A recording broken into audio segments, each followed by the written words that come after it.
ദൈവനാമം മഹത്വപ്പെടുമാറാകട്ടെ. വായനാ സുഹൃത്തെ, താങ്കൾക്ക് യേശു കർത്താവിൻ്റെ നാമത്തിൽ സ്നേഹവന്ദനം. ഇന്ന് നവംബർ 25 ഒന്നാമത്തെ വായനാ ഭാഗം നെഹമ്യാവിൻ്റെ പുസ്തകം 13-ാം അധ്യായം. ഈ 13-ാം അധ്യായം ഈ പുസ്തകത്തിലെ അവസാനത്തെ അധ്യായം കൂടിയാണ്. ഇന്നലെ നമ്മൾ വായിച്ച ലേവ്യർക്ക് നിവേദിതങ്ങളെ കൊടുക്കുന്നത് സംബന്ധിച്ചും കുറേ കാര്യങ്ങൾ അവർക്ക് യഥാസ്ഥാനത്താക്കുന്നതിനെ സംബന്ധിച്ചുമൊക്കെ ഉപജീവനം കൊടുത്തു വന്നു എന്ന് നമ്മൾ വായിക്കുന്നുണ്ട്. എന്നാൽ ഈ അധ്യായത്തിൽ ഒരു കാര്യം, അതിൻ്റെ 6-ാമത്തെ വാക്യം വായിക്കാം. ഈ കാലത്തൊക്കെയും ഞാൻ യെരുശലേമിൽ ഉണ്ടായിരുന്നില്ല. ബാബേൽ രാജാവ് അർത്തശഷ്ടാവിൻ്റെ 31-ാം ആണ്ടിൽ ഞാൻ രാജാവിൻ്റെ അടുക്കൽ പോയിരുന്നു. കുറേ നാൾ കഴിഞ്ഞിട്ട് ഞാൻ രാജാവിനോട് അനുവാദം വാങ്ങി യെരുശലേമിലേക്ക് വന്നു. അപ്പോൾ ഈ ഒരു കാലയളവ് അദ്ദേഹം അവിടെ ഇല്ലായിരുന്നു. ലേവ്യർക്ക് ഉപജീവനങ്ങളെ കൊടുക്കാനും കാര്യങ്ങളൊക്കെ ക്രമീകരിച്ചിട്ടാണ് പോകുന്നത്. എന്നാൽ തിരിച്ചു വരുമ്പോൾ കാണുന്നത് വ്യത്യസ്തമായ ചില കാര്യങ്ങളാണ്. ഒന്ന്, ആദ്യം നമ്മൾ വായിക്കുന്നത് ഈ എല്യാശീബ് എന്ന പുരോഹിതൻ തോബിയാവിൻ്റെ ബന്ധുവായിരുന്നതിനാൽ, തോബിയാവിൻ്റെ ബന്ധുവാകുന്നത് എങ്ങനെയാണെന്നുള്ളത് അതൊരു മറ്റൊരു കാര്യമാണ്. ബന്ധു എന്ന് പറയുമ്പോൾ വിവാഹ സംബന്ധമായ ബന്ധുവായാലേ ഒക്കെ ഉള്ളൂ. തോബിയാവ് ബന്ധുവാകാൻ യാതൊരു വഴിയുമില്ല. കാരണം അയാൾ അമ്മോന്യനാണ്. അമ്മോന്യനായ തോബിയാവ് ഇസ്രായേലിനായ എലിയാശീബിൻ്റെ വിവാഹ ബന്ധത്തിൽ, മകൻ്റെ ഒക്കെ വിവാഹത്തിൽ ബന്ധുവായിരിക്കുകയാണ്.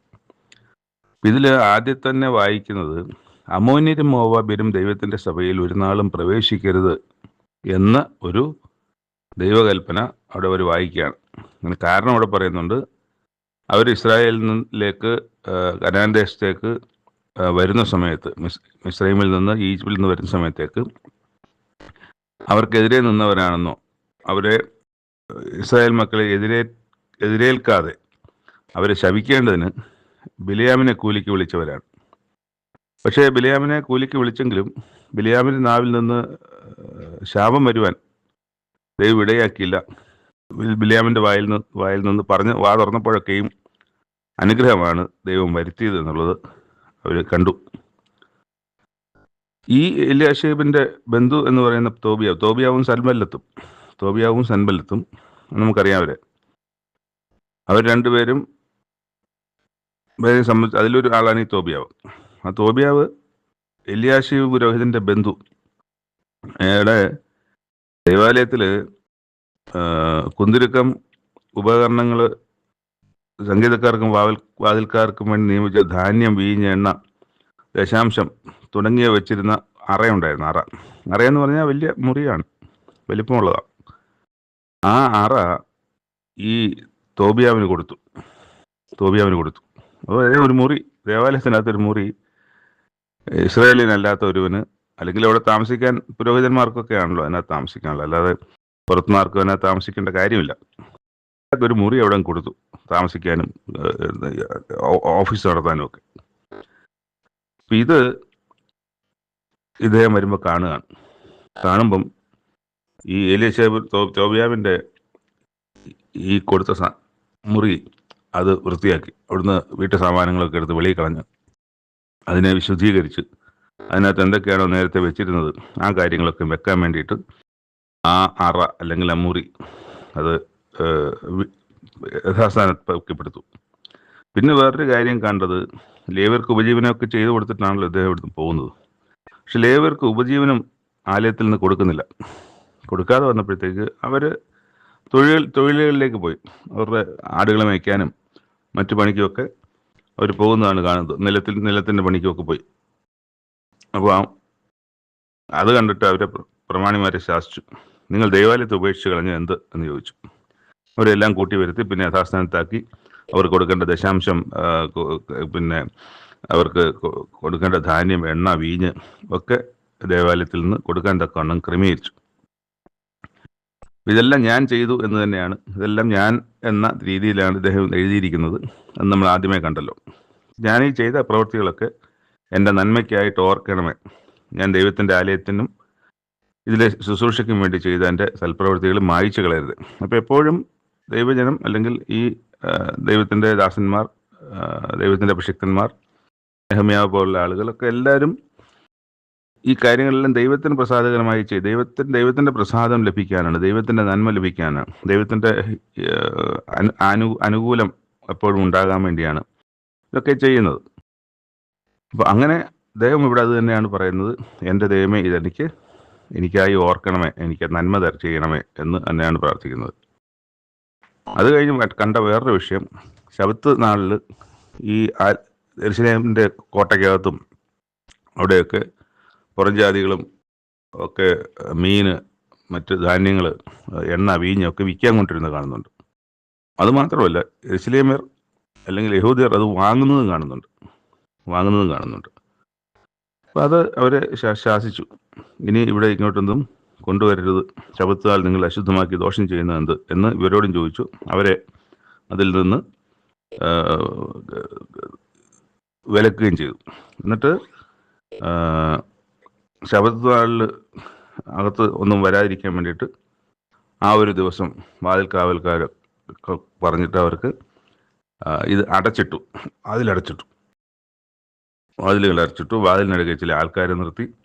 അപ്പോൾ അതെങ്ങനെയാണെന്ന് പറഞ്ഞാൽ, പിന്നെ ശബത്തിന് മുമ്പേ യെരൂശലേം വാതിലുകൾ ഇരുട്ടായി തുടങ്ങുമ്പോൾ വാതിലുകൾ അടപ്പാനും, ശബത്ത് തുടങ്ങുന്നത് സന്ധ്യയ്ക്കാണല്ലോ, അടപ്പാനും ശബത്ത് കഴിയും വരെ അവ തുറക്കാതിരിക്കാനും കൽപ്പിച്ചു. അപ്പോൾ ശബത്ത് നാൾ പൂർണ്ണമായും യെരൂശലേമിൻ്റെ ആ കോട്ടയുടെ വാതിൽ പൂർണ്ണമായും അങ്ങ് പൂട്ടി. എന്നിട്ട് വാതിലുകൾക്കരികെ ആളുകളിൽ ചിലരെ നിർത്തി. അതുകൊണ്ട് കച്ചവടക്കാരും ചരക്കുകാരും വിൽക്കുന്നവരും വാങ്ങുന്നവരും ഒന്നും പ്രാവശ്യം യെരൂശലേമിന് പുറത്തു രാപാർത്തു. ആകയാൽ അത് ഇല്ലാത്തതുകൊണ്ട് അവർ മടങ്ങിപ്പോകാനുള്ള സാഹചര്യം ഉണ്ടായി. എന്നിട്ട് അവരെ നെഹമ്യാവ് പ്രബോധിപ്പിക്കുന്നുണ്ട്, ഇനി ഇങ്ങനെ വന്നാൽ ഞാൻ നിങ്ങളെ പിടിക്കും എന്നവരോട് പറഞ്ഞു. പിന്നെ അവരത് വരാതിരുന്നു. എന്നിട്ട് ലേവിയരോട് ശബത്തുനാളിൽ ശുദ്ധീകരിക്കേണ്ട തങ്ങളെ തന്നെ വിശുദ്ധീകരിക്കുകയും വന്ന് വാതിലുകളെ കാക്കുകയും ചെയ്യാൻ കൽപ്പിച്ചു. ദൈവമേ, ഇതും എൻ്റെ നന്മയ്ക്കായിട്ട് അവിടുന്ന് ഓർക്കണമേ എന്ന് അവിടെയും ഒരു പ്രാർത്ഥന അല്ലെങ്കിൽ ഒരു എഴുതി വെക്കുന്നുണ്ട് നെഹമ്യാവ് എന്ന ഈ നേതാവ്. നമ്മൾ ഈ തോബിയാവിൻ്റെ കാര്യം പറഞ്ഞത് മാത്രമല്ല, എല്യാശീബിൻ്റെ മകൻ സൻബല്ലത്തിൻ്റെ മകളെ കല്യാണം കഴിച്ചിട്ടുണ്ട്. അതിനെ സംബന്ധിച്ചും അതിൻ്റെ 28-ാം അധ്യായത്തിൽ വായിക്കാം. അങ്ങനെ ഒരു ബന്ധം ഈ എല്യാശീബ് പുരോഹിതന് ഉണ്ട്. അപ്പം ഈ കാലത്ത് അസ്തോദ്യരും അമ്മോന്യരും മോവാബ്യരും, ഇപ്പം ഈ തോബിയാവിൻ്റെ പാത്രങ്ങളും അല്ല വീട്ടു സാമാനമൊക്കെ എടുത്ത് പുറത്ത് കളയുന്നതിൻ്റെ പ്രധാന കാരണം അയാൾ അമ്മോന്യനായതുകൊണ്ടാണ്. മറ്റത് ദേവാലയത്തിനകത്ത് അങ്ങനൊരു സംവിധാനം അവിടെ പാടില്ലാത്തതാണ്. അതുകൊണ്ട് മറ്റൊരു കാര്യം, നമ്മൾ ആദ്യമേ തന്നെ വായിക്കുന്ന അമ്മോന്യരും മോവാബ്യരും ദേവാലയത്തിൽ കടക്കരുത് എന്നുള്ളതാണ്. ഇവിടെ വേറൊരു കാര്യം കാണുന്നുണ്ട്, ഇസ്രായേലിയരുടെ മക്കൾ, യഹൂദരുടെ മക്കൾ വേറെ ഭാഷകൾ സംസാരിക്കുന്നു, അസ്തോദ്യ ഭാഷ സംസാരിക്കുന്നു. ഈ യഹൂദന്മാരായ ആളുകൾ മോവാബ്യർ, അസ്തോദ്യരും അമ്മോന്യരുമായ സ്ത്രീകളെ വിവാഹം കഴിച്ചതുകൊണ്ടാണ് അങ്ങനെ സംഭവിച്ചത്. അവരുടെ മക്കൾ അസ്തോദ്യ ഭാഷ സംസാരിക്കുന്നതിന് കാരണം അത് അറിയാവുന്ന അമ്മയുടെ കൂടെയാണല്ലോ ഇവരെപ്പോഴും കൂടുതൽ സമയം ചെലവഴിക്കുന്നത്. ഇപ്പം തൊഴിലിനോ അല്ലെങ്കിൽ മറ്റു കാര്യങ്ങൾക്കൊക്കെ പോവും. വീട്ടിലെപ്പോഴും ഉള്ളതും മാതാവാണ്. ആ മാതാവുമായിട്ടുള്ള സമ്പർക്കത്തിൽ അവർ കൂടുതലും സംസാരിക്കുന്നത് അമ്മയുടെ ഭാഷയാണ്. അമ്മയുടെ ഭാഷ അസ്തോദ്യ ഭാഷയാണ്. ഇത് ശ്രദ്ധയിൽപ്പെട്ടു. ഞാൻ അവരെ ശപിച്ച് അവരെ ചിലരെ അടിച്ച് അവരെ തലമുടി പറിച്ച് ഒക്കെ ചെയ്യും. നിങ്ങളുടെ പുത്രിമാരെ അവരുടെ പുത്രന്മാർ കൊടുക്കരുത്, അവരുടെ പുത്രിമാരെ നിങ്ങളുടെ പുത്രന്മാർക്കോ നിങ്ങൾക്കോ എടുക്കരുത് എന്ന് ആജ്ഞാപിച്ച് അവരെ കൊണ്ട് ദൈവനാമത്തിൽ സത്യം ചെയ്യിച്ചു.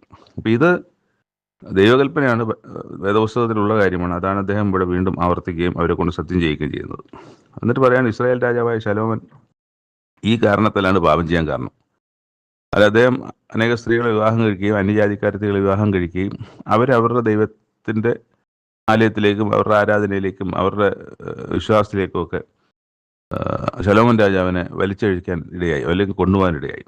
ഇത് ദൈവസന്നിധിയിൽ ദ്രോഹമായി. ഏറ്റവും മുന്തിയ ഒരു മനുഷ്യനായി, ഏറ്റവും മുന്തിയ ഒരു രാജാവായി, പ്രതാപത്തിൻ്റെയും സമ്പത്തിൻ്റെയും സമൃദ്ധിയുടെയും മഹത്വത്തിൻ്റെയും ജ്ഞാനത്തിൻ്റെയും ഒക്കെ ഉയർന്നു നിന്ന ഒരു രാജാവ് അത് തെറ്റിപ്പോകാൻ കാരണം ഈ അന്യ സ്ത്രീകൾ വിവാഹം കഴിച്ചതാണ് എന്ന് അവരെ ഓർമ്മിപ്പിച്ച് പ്രബോധിപ്പിക്കുകയാണ്.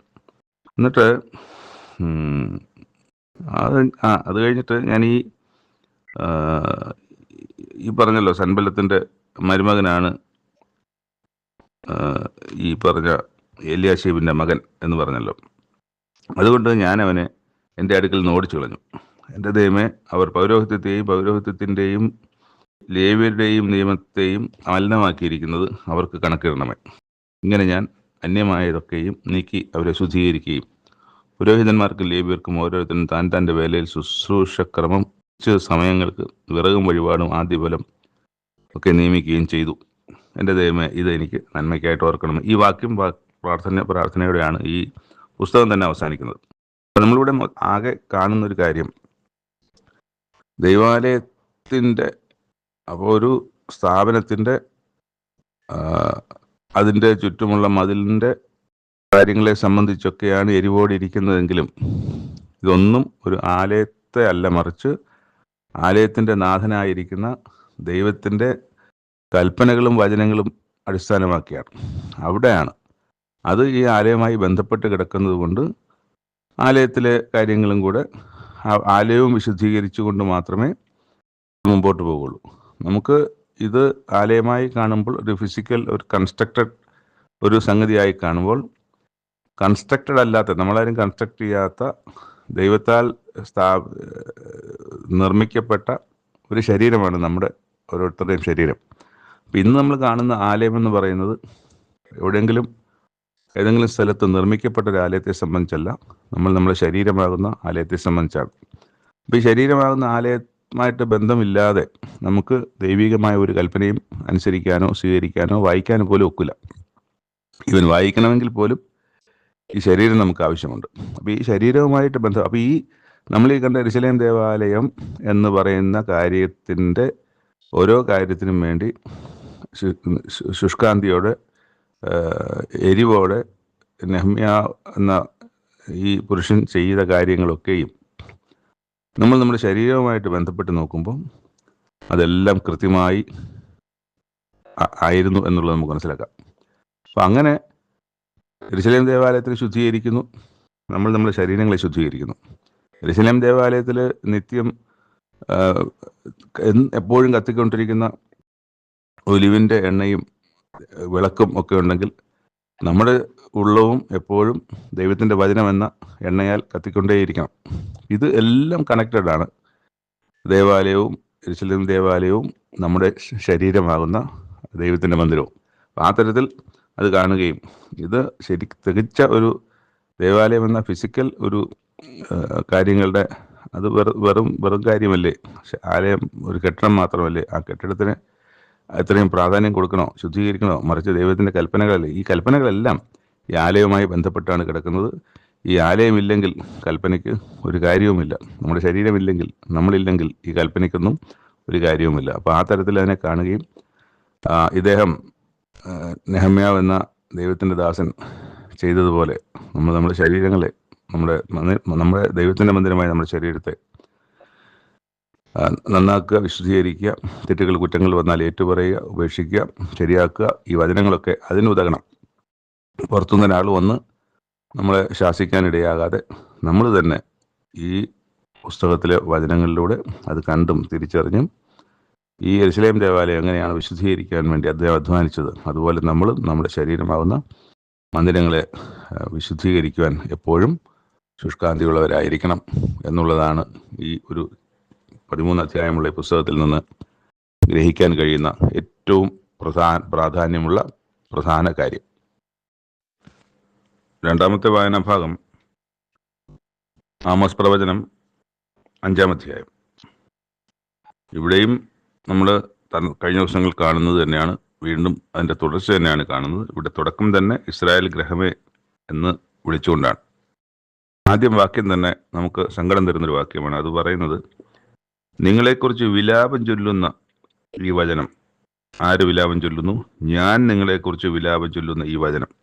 അപ്പം തൻ്റെ ജനത്തെക്കുറിച്ച് ഇത്രയും ശക്തനായ, ഇത്രയും വലിയവനായ, സകലത്തിനും സൃഷ്ടാവായ ദൈവം ഈ ഒരു ചെറിയ കൂട്ടത്തെ, അല്ലെങ്കിൽ നമ്മൾ ഓരോരുത്തരായിരിക്കുന്ന ഒരു വ്യക്തിയെ പോട്ടെ, അത്രയും താഴ്ന്ന, അത്രയും നിസ്സാരമായ പൊടി പോലെ ഇരിക്കുന്ന ഒരു മനുഷ്യനെ ഓർത്ത് ദൈവം വിലപിക്കുക എന്ന് പറഞ്ഞാൽ അതെന്തൊരു എന്തൊരു ദ്രോഹമാണ്, അല്ലെങ്കിൽ എന്തൊരു ശാപമാണ്, എന്തൊരു കഷ്ടമാണെന്ന് ഓർക്കണം. നമ്മൾ ഇത്രയും വലിയവനായ ദൈവത്തെ നമ്മുടെ ജീവിതം കൊണ്ടോ നമ്മുടെ പ്രവൃത്തി കൊണ്ടോ വിലപിക്കുന്ന തരത്തിലേക്ക് ആക്കുന്നത്. ഇവിടെ ഇസ്രായേലിനെ സംബന്ധിച്ച് ദൈവം പറയുന്നതാണ്, വാക്യമാണ്. ആമോസിലൂടെ പറയുകയാണ്, ഞാൻ ഇവരെ ഓർത്ത് വിലപിക്കുന്നു എന്നാണ്. അപ്പം അങ്ങനെ നമ്മളൊരു വിലാപം ചെയ്യുന്ന ആരാണ്? മനുഷ്യനല്ലേ അത്തരം വിചാരങ്ങളൊക്കെ ഉള്ളൂ. മനുഷ്യനല്ലേ ചെറിയ എന്തെങ്കിലും ബുദ്ധിമുട്ടോ പ്രയാസമോ സങ്കടമോ വേർപാടോ ഒക്കെ വന്നാൽ കരയുകയും നിലവിളിക്കുകയും ഒക്കെ ചെയ്യുള്ളൂ. ഇവിടെ ദൈവം വിലപിക്കുന്നു എന്നാണ് നമ്മൾ വായിക്കുന്നത്. അതൊരു വലിയ കഷ്ടമുള്ള കാര്യം തന്നെ. എന്നിട്ട് പറയാണ്, ഇസ്രായേൽ കന്യക വീണിരിക്കുന്നു, ഇനി എഴുന്നേൽക്കുകയുമില്ല. ഇസ്രായേൽ എഴുന്നേൽക്കുകയില്ല എന്ന് തന്നെയാണ്. അപ്പോൾ നമുക്കറിയാമല്ലോ, വടക്കേ രാജ്യം ഇസ്രായേൽ പൂർണ്ണമായി രാജ്യത്വം നശിച്ച് രാജ്യമല്ലാതായി മാറി. പിന്നെയും എന്തിനാണ് ഈ ജനത്തോട് സംസാരിക്കുന്നത്? അത് നിശ്ചയിച്ചപ്പെട്ട കാര്യമാണ്. ആമോസിന്റെ കാലത്ത് അത് സംഭവിച്ചില്ല, പക്ഷെ പിന്നീടുള്ള കാലത്ത് അത് സംഭവിക്കുന്നുണ്ട്. പക്ഷെ അത് നമുക്കറിയാമെങ്കിൽ പിന്നെ എന്തിനാണ് ഈ സംസാരിക്കുന്നത് ഈ ജനത്തോട്? അപ്പോൾ വചനം തന്നെ എന്താണ് പറയുന്നത്? കത്തുന്നതിൽ നിന്ന് ചിലരെ വലിച്ചെടുക്കുക എന്നാണ് പറയുന്നത്. വെളിപാട് പുസ്തകത്തിൽ നമ്മൾ വായിക്കുന്നത് എന്താണ്? സഭയോട്, ആത്മാവ് സഭയോട് സംസാരിക്കുന്നു, ഇത് ചെവി ഉള്ളവൻ കേൾക്കട്ടെ എന്നാണ് പറയുന്നത്. മൊത്തത്തിലാണ്, പൊതുവായിട്ടാണ് പറയുന്നത്. അതിൽ ചെവിയുള്ളവൻ, അപ്പോൾ അതിൽ നിന്ന് പുറത്തു വരാൻ കഴിയുന്ന ആരെങ്കിലുമൊക്കെ ഉണ്ടെങ്കിൽ അവരെ രക്ഷിച്ചെടുക്കുക എന്നുള്ളതാണ്. അപ്പം അതുകൊണ്ടാണ് സംസാരിക്കുന്നത്. മൊത്തത്തിൽ സഭയായി ചിലപ്പം എടുക്കാനൊക്കില്ലായിരിക്കാം, പക്ഷെ ആരെങ്കിലുമൊക്കെ അതിനകത്തുനിന്ന് മനം തിരിഞ്ഞ് വരാനുള്ളവരുണ്ട്. അല്ലെങ്കിൽ അതിനകത്ത് ഇപ്പോൾ തന്നെ ദൈവത്തിൻ്റെ വഴിയിൽ നടക്കുന്നവർ വളരെ ചുരുക്കമെങ്കിലും കാണും. സൊദോം ഗൊമോര നശിപ്പിക്കുമ്പോൾ എന്താണ് സംഭവിച്ചത്? സൊദോം ഗൊമോരയെ നശിപ്പിച്ച് അവിടെ മുകളിൽ നിന്ന് സൾഫറും ഒക്കെ വീണ് തീ കത്തിയൊക്കെ പോകുമ്പോഴും അവിടെ നിന്ന് 4 പേരെ പുറത്തു വരുന്നില്ലേ? ലോത്തിൻ്റെ ഭാര്യയും ലോത്തിൻ്റെ 2 മക്കളും, അമ്മോനും മോവാബും, അവർ പുറത്തു വരുന്നുണ്ടല്ലോ. അപ്പം അവർ എങ്ങനെയാണ് പുറത്തു വരുന്നത്? അപ്പം അത് പൂർണ്ണമായും കത്തിപ്പോകുമ്പോഴും ചിലരൊക്കെ അതിൽ നിന്ന് മോചിക്കപ്പെടാനുണ്ട്. അതുതന്നെ ആയിരിക്കണം ഇവിടെ ഇങ്ങനെ പറയുന്നതിൻ്റെ ദൈവം പൂർണ്ണമായും നശിപ്പിക്കാനിരിക്കുന്ന, അല്ലെങ്കിൽ ഇല്ലാതാക്കാനിരിക്കുന്ന, അതിൽ നിന്ന് പുറത്തു കിടക്കേണ്ടവരൊക്കെ അതിനകത്തുണ്ട് എന്നുള്ളത് തന്നെ ആയിരിക്കണം അതിൻ്റെ സത്യം. അപ്പം അങ്ങനെ അവരോട് വീണ്ടും സംസാരിക്കുകയാണ്. കർത്താവ് ഇപ്രകാരം സംസാരിക്കുന്നു: ഇസ്രായേൽ ഗൃഹത്തിന് 1000 പേരുമായി പുറപ്പെട്ട പട്ടണത്തിന് 100 പേർ മാത്രം ശേഷിക്കും, 100 പേരുമായി പുറപ്പെട്ടതിന് 10 പേർ ശേഷിക്കും. അപ്പം ഈ ശേഷിപ്പ് എല്ലാ കാലത്തും എല്ലാ കൂട്ടത്തിലും ഉണ്ട് എന്നുള്ളത് നമ്മൾ മനസ്സിലാക്കണം. അതുകൊണ്ടാണ് ഈ ശേഷിപ്പിന് വേണ്ടിയിട്ടാണ് ഈ സംസാരിക്കുന്നത്. മൊത്തമായിട്ട് 100% ആളുകളും പുറത്ത് വരും എന്ന അർത്ഥത്തിലല്ല. അതിൽ ഭൂരിപക്ഷവും നശിച്ചു പോകേണ്ടവരാണ്. ചെറിയൊരു ശേഷിപ്പേ ഉണ്ടാവുകയുള്ളൂ. നിങ്ങൾ ജീവിച്ചിരിക്കേണ്ടതിന് എന്നെ അന്വേഷിപ്പീൻ. അത് പൊതുവായിട്ട് എല്ലാവരോടും കൂടിയാണ് പറയുന്നത്. പക്ഷേ ജീവിച്ചിരിക്കേണ്ടതിന് എന്നെ അന്വേഷിക്കുന്നവർ എത്ര പേരുണ്ടാകും? വളരെ ചുരുക്കമേ കാണുകയുള്ളൂ. ബഥേലിനെ അന്വേഷിക്കരുത്, ഗിൽഗാലിലേക്ക് ചെല്ലരുത്, ബേർശയിലേക്ക്, ഇതൊക്കെ അന്യ ആരാധനകളുടെ കേന്ദ്രങ്ങളാണ്. ബഥേലിലും ദാനിലുമാണല്ലോ ആദ്യത്തെ കാളക്കുട്ടി പ്രതിഷ്ഠ ഉണ്ടായത്. അപ്പം അതിനുശേഷം പലയിടത്തും ഇത് സംഭവിച്ചിട്ടുണ്ട്. നിങ്ങൾ ജീവിച്ചിരിക്കേണ്ടതിന് യഹോവയെ അന്വേഷിപ്പിൻ. അത് തന്നെയാണ് വീണ്ടും പറയുന്നത്. എന്നിട്ട് അവിടെ പറയുന്ന വാക്യം, നീതിയെ നിലത്ത് തള്ളിയിടുകയും ചെയ്യുന്നവരെ. എന്താണ് അതിന് മുമ്പിലത്തെ വാക്യം? ന്യായത്തെ കാഞ്ഞിരമാക്കി തീർക്കുകയും നീതിയെ നിലത്ത് തള്ളിയിടുകയും ചെയ്യുന്നവരെ, കാർത്തികയെയും മകയിരത്തെയും സൃഷ്ടിക്കുകയും അന്ധതമസ്സിനെ പ്രഭാതമാക്കി മാറ്റുകയും പകലിനെ രാത്രിയാക്കി ഇരുട്ടുകയും സമുദ്രത്തിലെ വെള്ളത്തെ വിളിച്ച് ഭൂതലത്തിൽ പകരുകയും ചെയ്യുന്നവനെ അന്വേഷിപ്പിൻ. യഹോവ എന്നാകുന്ന അവൻ്റെ നാമം. അപ്പം ചെയ്യുന്നത് എന്താണ്? കാർത്തികയെ അന്വേഷിക്കുന്നു, മകയിരത്തെ അന്വേഷിക്കുന്നു, പിന്നെ സൂര്യ നമസ്കാരം ചെയ്യുന്നു, ചന്ദ്രനെ നമസ്കരിക്കുന്നു, സൂര്യനെ നമസ്കരിക്കുന്നു. ഇതൊക്കെ സൃഷ്ടികളാണ്. അവിടെ പ്രത്യേകം പറയുന്നത് ഇതൊക്കെ സൃഷ്ടിച്ചവനെ അന്വേഷിപ്പിൻ. എന്താണ്? അതാരാണ്? അത് യഹോവയാണ് ഇതൊക്കെ സൃഷ്ടിച്ചത്. അതാണ് അവൻ്റെ നാമം. ഇത് ഈ ഓരോ കാലഘട്ടത്തിലും പുതിയ പുതിയ ആൾക്കാരാണ് ജീവിച്ചിരിക്കുന്നത്. പഴയ ആൾക്കാരോട് പറഞ്ഞ കാര്യം തന്നെ വീണ്ടും പറയേണ്ടി വരുന്നത് അന്ന് കേട്ട ആൾക്കാരല്ലോ ഇന്നുള്ളത്. പക്ഷെ ഇപ്പോൾ ഈ ശബ്ദമൊന്നും കേൾക്കാനില്ല. ഇതൊക്കെ വചനം എന്നാണ് എഴുതി തീർന്നത്. അതിനുശേഷം ഇത്തരം കാര്യങ്ങളോ അത്ഭുതങ്ങളോ അടയാളങ്ങളോ അന്യഭാഷകളോ അല്ലെങ്കിൽ ദൈവത്തിൻ്റെ ശബ്ദമോ ദൈവത്തിൻ്റെ ദൂതന്മാരുടെ ഇടപെടലുകളോ ഒന്നും ഉണ്ടായിട്ടില്ല. കാരണം എഴുതേണ്ടത് പൂർത്തിയായിരിക്കേണ്ടത് പൂർണ്ണമായത് വന്നപ്പോൾ അംശമായതെല്ലാം നീങ്ങിപ്പോയി. പൂർണ്ണമായ വചനം നമ്മുടെ മുമ്പിലുണ്ട്. ഇത് ആവർത്തന പുസ്തകം 13 പറയുന്നത് പോലെ ഇതിൽ നിന്ന് മാറ്റുകയോ കുറയ്ക്കുകയോ കൂട്ടുകയോ ചെയ്യരുത്. ഇതിലെ കൽപ്പനകളിൽ നിന്ന് നിങ്ങൾ ഇടത്തോട്ടോ വലത്തോട്ടോ പോകരുത്. നിങ്ങൾ ഇതാണ് അന്വേഷിക്കുന്നത്, ഇതാണ് നിങ്ങൾ അന്നേ പറഞ്ഞു വെച്ചിട്ടുണ്ട്. അന്ന് വചനം എഴുതി തീർന്നിട്ടില്ല. പക്ഷെ ഇന്ന് എഴുതി തീർന്ന സ്ഥിതിക്ക് ആ വചനം ഇന്ന് ഏറ്റവും ആപ്റ്റായിരിക്കുന്ന ഒരു കാലഘട്ടത്തിലൂടെയാണ് നമ്മൾ ജീവിക്കുന്നത്. ഇനി ഒരു ശബ്ദവും അങ്ങനെ നമ്മൾ കേൾക്കുകയില്ല. കേൾക്കേണ്ടതൊക്കെ പറയേണ്ടതൊക്കെ ദൈവം ഈ പുസ്തകത്തിൽ എഴുതി വെച്ചിട്ടുണ്ട്. അപ്പം ഇവിടെ വീണ്ടും പറയുന്നത്, ഞാൻ എൻ്റെ നടുവിൽ കൂടി കടന്നു പോകുന്നതുകൊണ്ട് എല്ലാ മുന്തിരിത്തോട്ടങ്ങളിലും വിലാപം ഉണ്ടാകും. ഇത് ദുഷ്കാലമല്ലോ, നിങ്ങൾ ജീവിച്ചിരിക്കേണ്ടതിന് തിന്മയല്ല നന്മ തന്നെ അന്വേഷിപ്പിൻ. ചില വാക്യങ്ങൾ മാത്രം ഞാൻ വായിക്കാം. അപ്പം ഇവരിവിടെ കാത്തിരിക്കുന്നത് നിങ്ങൾ യഹോവയുടെ ദിവസത്തിനായി വാഞ്ചിരിക്കുകയാണ്, അല്ലെങ്കിൽ ആഗ്രഹിച്ചിരിക്കുകയാണ്. വാഞ്ച എന്ന് പറയുമ്പോൾ തീവ്രമായ കാത്തിരിപ്പിനെ അല്ലെങ്കിൽ ആഗ്രഹത്തെയാണ് വാഞ്ചിക്കുക എന്ന് പറയുന്നത്. യഹോവയുടെ ദിവസം കൊണ്ട് നിങ്ങൾ എന്താണ് ഗുണം, നിങ്ങൾ എന്താണ് വിചാരിക്കുന്നത്? അത് നിങ്ങൾ മനസ്സിലാക്കണം, അത് വെളിച്ചമല്ല, ഇരുട്ടാണ്. അതിന് ഉദാഹരണം പറയുന്നു, ഒരുത്തൻ സിംഹത്തിൻ്റെ മുമ്പിൽ ചെന്നിട്ട് അവിടുന്ന് രക്ഷപ്പെട്ട് ഓടി പിന്നെ കരടിയുടെ മുമ്പിൽ ചെന്ന് പെട്ടതുപോലെയാണ്. അവിടുന്ന് രക്ഷപ്പെട്ട് ഓടിച്ചെന്ന് വീട്ടിൽ ചെന്ന് ചാരി നിൽക്കുമ്പം, വീട്ടിൽ ചെന്ന് അയ്യോ രക്ഷപ്പെട്ടു എന്ന് ചാരുമ്പം ആ വീട്ടിനകത്ത് വെച്ച് സർപ്പം കടിക്കുകയാണ് വീട്ടിൽ വെച്ചിട്ട്. അതുപോലെയാണ്.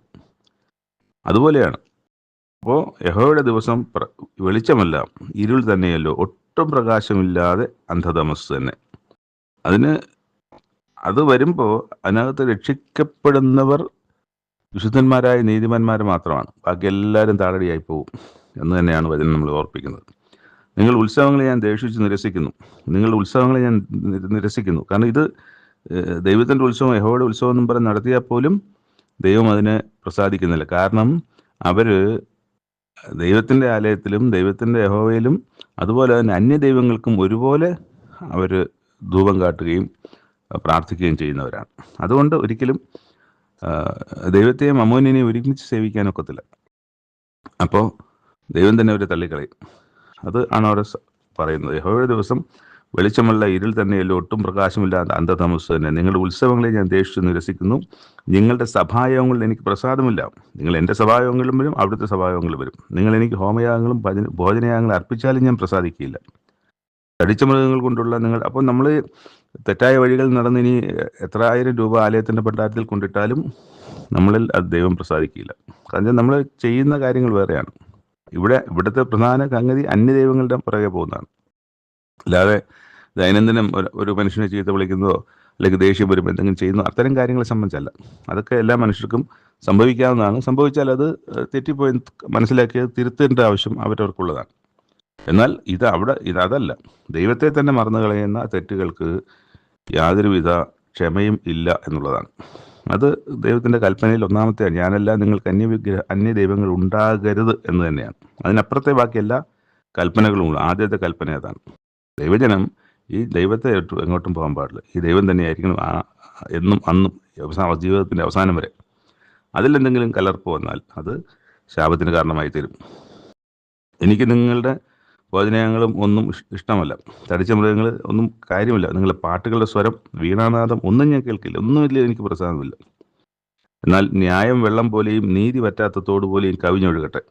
ഇസ്രായേൽ ഗ്രഹമേ, നിങ്ങൾ മരുഭൂമിയിൽ എനിക്ക് 40 സംവത്സരം ഹനനയാഗങ്ങളും ഭോജനയാഗങ്ങളും അർപ്പിച്ചോ? ഇതൊന്നും അവിടെ 40 വർഷം ഇതൊന്നും ഇല്ലായിരുന്നു. സമാഗമന ഗുണം ഉണ്ടായിരുന്നു. ആ കൂടാരത്തിൽ ഇവർ കൂടി വന്നു എന്നല്ലാതെ അവിടെയൊന്നും ഈ ഇത്തരം കാര്യങ്ങൾ യാഗങ്ങളൊന്നും അർപ്പിക്കേണ്ടി വന്നില്ല. എന്നാൽ ഈ ഇസ്രായേലിൽ വന്ന് ഈ കൽപ്പനകളൊക്കെ വന്ന് എല്ലാം ആയതിനു ശേഷം ഇവർക്ക് യെരുശലേം ദേവാലയം ഒക്കെ അത്തരം ഒരു സ്ഥലങ്ങളിൽ മാത്രമാണ്. അല്ലെങ്കിൽ നോബിലോ അല്ലെങ്കിൽ ഏലി പുരോഹിതനുണ്ടായിരുന്ന സ്ഥലങ്ങളിലോ അവിടെയൊക്കെ ഉണ്ടായിരുന്ന സ്ഥലങ്ങളിലാണ് ഇത് യഥാർത്ഥമായി നടന്നത്. അതങ്ങനെയൊന്നും സംഭവിച്ചിട്ടില്ലല്ലോ. അപ്പോൾ നിങ്ങൾ ചെയ്യുന്നത് എന്താണ്? നിങ്ങൾ നക്ഷത്രദേവനായ കിയുവിനെയും അതുപോലെ നിങ്ങളുടെ രാജാവായ സിക്കൂത്തിനെയും, ഇതൊന്നും ഇവരുടെ രാജാവല്ല, യഹോവ നിങ്ങൾക്ക് രാജാവായിരിക്കെ എന്നുള്ളതാണല്ലോ നമ്മൾ ശമൂവേൽ പ്രവചനത്തിൽ വായിക്കുന്നത്. അപ്പോൾ യഹോവയാണ് രാജാവായിരിക്കുന്നത്. ഇവിടെ പറയുന്നത് എന്താണ്? നിങ്ങളുടെ രാജാവായ സിക്കൂത്ത്, അത് അന്യ ദേവനാണ്, നക്ഷത്രദേവനായ കിയൂൻ. ഇവരെയൊക്കെ നിങ്ങൾ ചുമന്നുകൊണ്ട് നടക്കുകയാണ്, ചുമന്നുകൊണ്ട് നടക്കുന്നത്. പക്ഷെ അതും കൊണ്ട് നിങ്ങൾ പോകേണ്ടി വരും. നിങ്ങൾ അതോടുകൂടി നിങ്ങൾ നശിച്ചു പോകും. ഞാൻ നിങ്ങളെ ദമ്മശേക്കിനപ്പുറം പ്രവാസത്തിലേക്ക് കൊണ്ടുപോകും എന്ന് യഹോവ അരുളി ചെയ്യുന്നു. സൈന്യങ്ങളുടെ യഹോവ എന്നാകുന്നു അവൻ്റെ നാമം. ഇങ്ങനെയാണ് 5-ാമത്തെ അധ്യായം അവസാനിക്കുന്നത്. എന്നാൽ ഈ ദമ്മശേക്കിനപ്പുറം കൊണ്ടുപോകുമെന്ന് പറയുമ്പോഴത്തേക്ക് ഇവരെ പ്രവാസത്തിലേക്ക് കൊണ്ടുപോകാൻ വരുന്ന ദേശം അല്ലെങ്കിൽ രാജ്യം എന്ന് പറയുന്ന അശൂര്യരാണ്. അശൂര്യരുടെ ക്യാപിറ്റലാണ് ദമ്മശേക്ക് എന്ന് പറയുന്നത്. അപ്പോൾ ദമ്മശേക്കിനപ്പുറം, അപ്പോൾ അശൂരിലേക്ക് കൊണ്ടുപോകും എന്നുള്ളത് തന്നെ. അപ്പോൾ അശൂരിലേക്ക് തന്നെയാണ് അവരെ കൊണ്ടുപോകുന്നത് അവസാനത്തെ രാജാവിൻ്റെ കാലത്ത്. അതിനു മുമ്പുള്ള പ്രവചനങ്ങളിലൊക്കെ കൃത്യമായി ദൈവം സംസാരിക്കുകയും അത് സംഭവിക്കുകയും ചെയ്യുന്നുണ്ട് എന്നുള്ളത് ബൈബിളിൻ്റെ ഏറ്റവും വലിയ വിശ്വാസ്യതയാണ്. ഇന്നും നമ്മൾ ഇസ്രായേൽ സകല ദേശത്ത് നിന്നും അവർ ഞാൻ ചിതറിച്ചതുപോലെ കൂട്ടിവരുത്തും എന്ന് പറഞ്ഞത് സംഭവിച്ചിരിക്കുകയാണ് 2000 വർഷങ്ങൾക്ക് ശേഷം. 1-ാം നൂറ്റാണ്ടിൽ ചിതറിപ്പോയവർ 1948 മുമ്പേ തന്നെ ആ ദേശത്തേക്ക് കുറേശ്ശെയായി മടങ്ങി വരികയും ഇല്ലാതിരുന്നൊരു രാഷ്ട്രം, നശിച്ചുപോയ രാഷ്ട്രം ഉണ്ടായിരുന്നത് ഇല്ലാതായതാണ്. അത് അതേ പേരിൽ വീണ്ടും ആ രാഷ്ട്രം ഉണ്ടാകുകയാണ്. ഇതൊക്കെ എങ്ങനെയാണ് സംഭവിക്കുന്നത്? അപ്പോൾ അത് ദൈവത്തിൻ്റെ വചനത്തിൻ്റെ നിവൃത്തീകരണമാണ്. ഇതൊക്കെ നമ്മൾ കാണുമ്പോൾ, വായിക്കുമ്പോൾ, അറിയുമ്പോൾ, മനസ്സിലാക്കുമ്പോൾ ഇത് നമ്മുടെ വിശ്വാസത്തെ വർദ്ധിപ്പിക്കുകയാണ്. ദൈവം പറഞ്ഞ കാര്യങ്ങളൊക്കെ കാലാകാലങ്ങളിൽ അതിൻ്റെ സമയം വരുമ്പോൾ നടക്കും എന്നുകൂടി നമ്മൾ ഈ പുസ്തകത്തിലെ ഈ രചനകളിലൂടെ ആമോസിൻ്റെ പ്രവചനത്തിൽ വായിക്കുമ്പോൾ നമുക്ക് കൂടുതൽ ഉറപ്പ് തരികയാണ്. 3-ാമത്തെ വായനാഭാഗം തിമോഥെയോസിന് എഴുതിയ 2-ാമത്തെ ലേഖനത്തിൻ്റെ 2-ാം അധ്യായം. ഇവിടെ തിമോഥെയോസിൻ്റെ മാത്രമല്ല, അത് കഴിഞ്ഞ് ഇത് വായിക്കുന്ന ലോകത്തിലുള്ള എല്ലാ സുവിശേഷകന്മാരോടും മൂപ്പന്മാരോടും നേതൃത്വത്തിലിരിക്കുന്നവരോടും പാസ്റ്ററൽ ശുശ്രൂഷ ചെയ്യുന്നവരോടും ഒക്കെ, ഇടയന്മാരായിരിക്കുന്നവരോടും ഒക്കെ പറയുകയാണ്, ക്രിസ്തുയേശുവിലുള്ള കൃപയാൽ ശക്തിപ്പെടുക. ക്രിസ്തുയേശുവിലുള്ള കൃപയാൽ ശക്തിപ്പെടുക. നീ പല സാക്ഷികളുടെ മുമ്പാകെ എന്നോട് കേട്ടതെല്ലാം മറ്റുള്ളവർ ഉപദേശിപ്പാൻ സമർത്ഥരായ വിശ്വസ്ത മനുഷ്യരെ പരമേൽപ്പിക്കാം. അപ്പം നിന്നെ മാത്രമല്ല, നിനക്ക് ശേഷം ഈ ജോലി ചെയ്യുവാൻ നിന്നെ സഹായിക്കാൻ ഇത് ഒരാളിലൂടെ മാത്രം ഈ കാര്യങ്ങൾ മുന്നോട്ട് പോവുകയില്ല. അല്ലെങ്കിൽ ഒരാൾക്ക് എല്ലാവരെയും പഠിപ്പിക്കാനും പറ്റത്തില്ല. അപ്പോൾ പുതിയ പുതിയ ആൾക്കാരെ കണ്ടെത്തണം. പുതിയ യേശുക്രിസ്തു പറഞ്ഞതുപോലെ തന്നെ കൊയ്ത്തോ അനേകം, കൊയ്ത്തിൻ്റെ യജമാനോട് കൊയ്ത്തിന് അധികം വേലക്കാരെ അയക്കാൻ ദൈവത്തോട് പ്രാർത്ഥിക്കുക, പിതാവിനോട് പ്രാർത്ഥിക്കുക എന്ന് പറയുന്നുണ്ട്. അപ്പോൾ കൊയ്ത്തുണ്ട്. കൊയ്ത്തിന് ക്രിസ്തു ഒരു വേലക്കാരൻ മതിയായിരുന്നുവെങ്കിൽ ക്രിസ്തു 12 ശിഷ്യന്മാരെ തിരഞ്ഞെടുക്കുകയില്ലായിരുന്നു. അതിനുശേഷം 70 പേരെ തിരഞ്ഞെടുക്കുകയില്ലായിരുന്നു. അപ്പോൾ ഇതെന്തിനാണ്? കൂടുതൽ ആൾക്കാരിലേക്ക് സുവിശേഷം എത്തുവാനും കൊയ്ത്തിലേക്ക് കൂടുതൽ കൊയ്ത്തുകാരെ തയ്യാറെടുത്ത് പഠിപ്പിച്ച് അവരെ അയക്കുക എന്നുള്ള ജോലിയാണ്. കൊയ്ത്ത് ഒരു മനുഷ്യനിൽ നിന്ന് ഒരാളെ എടുക്കുമ്പോൾ അയക്ക് കൊയ്ത്ത് അറിയില്ല. കൊയ്യാൻ താല്പര്യമുണ്ടാകും, പക്ഷേ കൊയ്ത്തറിയില്ല. അപ്പോൾ കൊയ്യുന്നത് എങ്ങനെയാണെന്ന് പഠിപ്പിക്കാതെ ഒരാൾ കൊയ്യാനൊക്കത്തില്ല, കണ്ട് കൊയ്യാനും ഒക്കത്തില്ല. ചെയ്ത് കൂടെ നിന്ന്, യഥാർത്ഥ കൊയ്ത്തുകാരൻ്റെ കൂടെ നിന്ന് അരിവാൾ പിടിക്കാനും അതിൻ്റെ കറ്റ എങ്ങനെയാണ് പിടിക്കേണ്ടതെന്നും ഒക്കെ കൃത്യമായി ചെയ്തില്ലെങ്കിൽ ഒരുപാട് കറ്റകൾ വേസ്റ്റായി പോകും. അപ്പോൾ കറ്റകളായിരിക്കുന്ന മനുഷ്യരായിരിക്കുന്ന കറ്റയും കതിർമണിയും ഒക്കെ ആയിരിക്കുന്നവർ എല്ലാം കതിർമണികൾ തന്നെ ആയിരിക്കുവാൻ തക്കവണ്ണം അത് കൃത്യമായി കിട്ടണമെങ്കിൽ നല്ല കൊയ്ത്തുകാരെയാണ് ഏൽപ്പിക്കേണ്ടത്. അപ്പോൾ ആ നല്ല കൊയ്ത്തുകാരാണ് നമ്മൾ വിശ്വസ്ത മനുഷ്യരെ ഫലമേൽപ്പിക്കുക എന്ന് പറയുന്നത്. അവർ ചെറിയ വാക്യത്തിനകത്ത് ഒരുപാട് കാര്യങ്ങളുണ്ട്. ക്രിസ്തുയേശുവിൻ്റെ നല്ല ഭടനായി നീയും എന്നോട് കൂടെ കഷ്ടം സഹിക്കുക എന്നുള്ളത് പൗലോസ് അപ്പോസ്തലൻ വിടുന്നില്ല.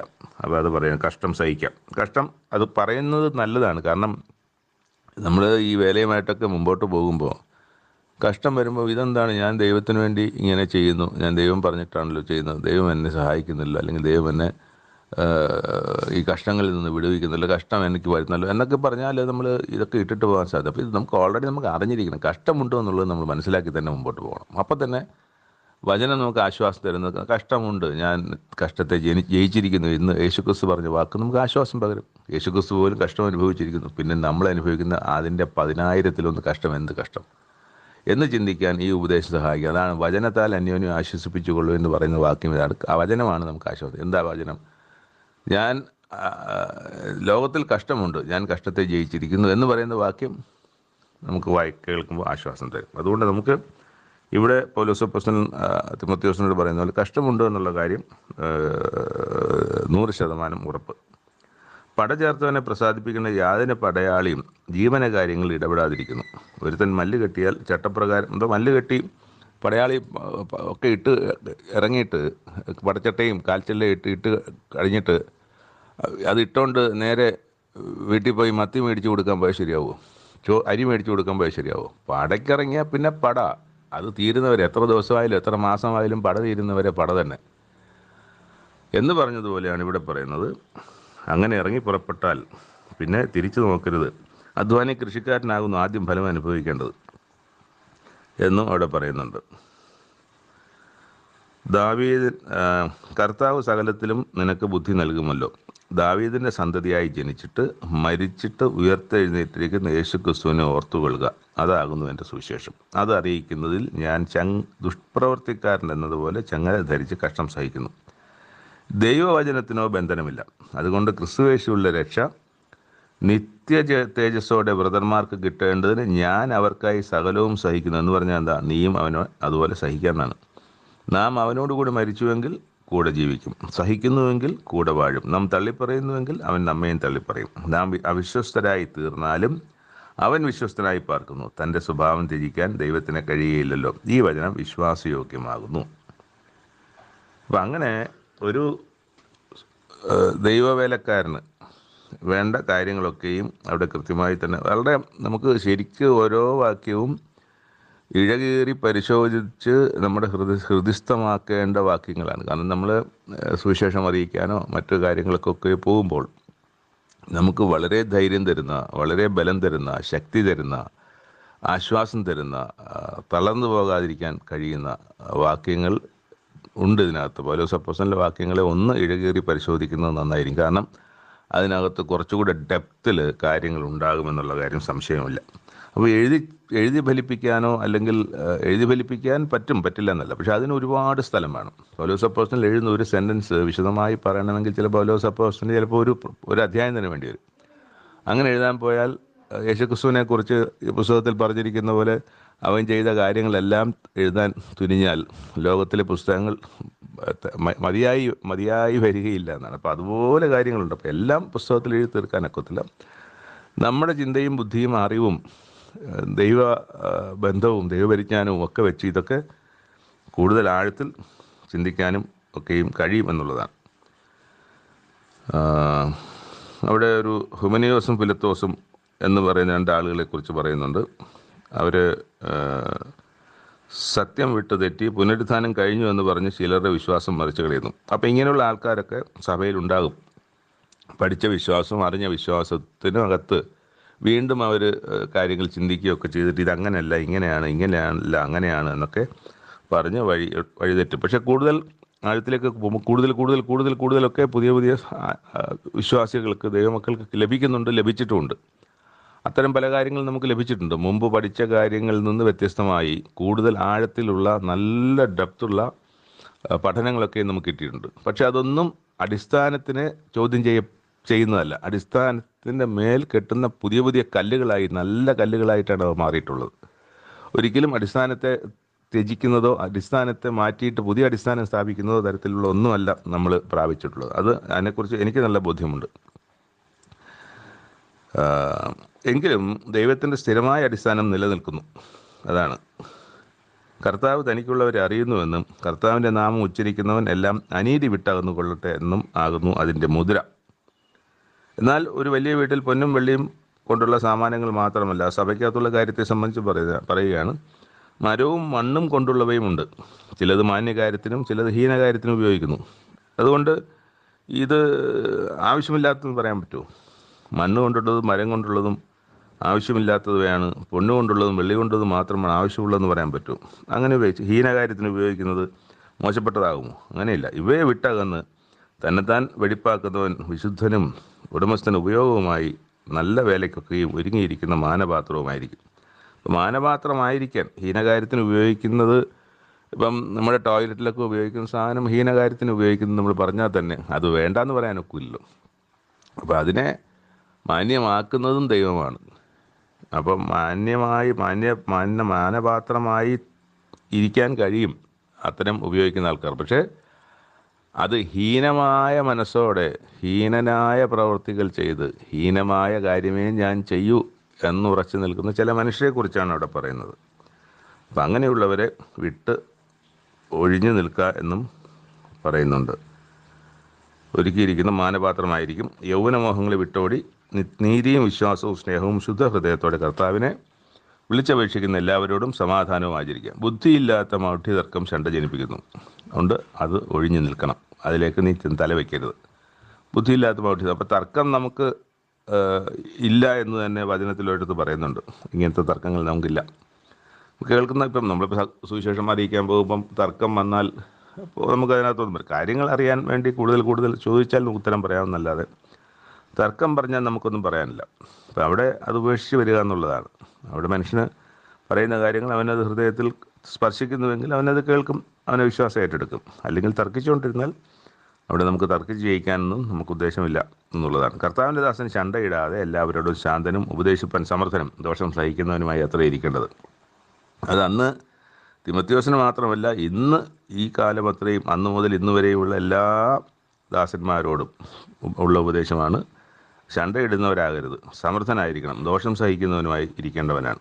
വിരോധികൾക്ക് ദൈവം സത്യത്തിൻ്റെ പരിജ്ഞാനത്തിനായി മാനസാന്തരം നൽകുമോ എന്നും പിശാചിനാൽ പിടിപ്പെട്ട് കുടുങ്ങിയവരാകിയാൽ അവർ സുബോധം പ്രാപിച്ച് അവൻ്റെ കെണിയിൽ ഒഴുതുന്നത് ഒഴിഞ്ഞ് ദൈവേഷ്ടം ചെയ്യുമോ എന്നും വെച്ച് അവർ സൗമ്യതയോടെ പഠിപ്പിക്കേണ്ടതാകും.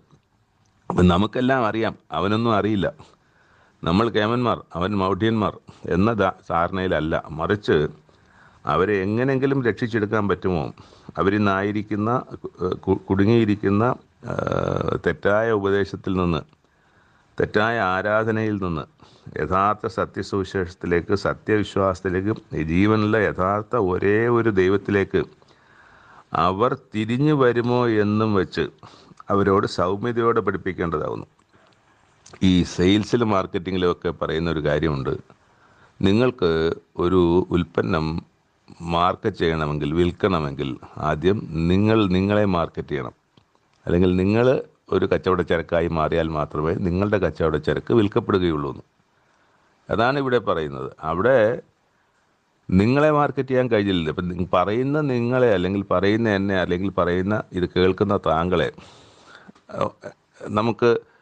അവർക്ക് ഇഷ്ടപ്പെട്ടില്ലെങ്കിൽ നമ്മൾ പറയുന്നവർ ഇഷ്ടപ്പെട്ടില്ല.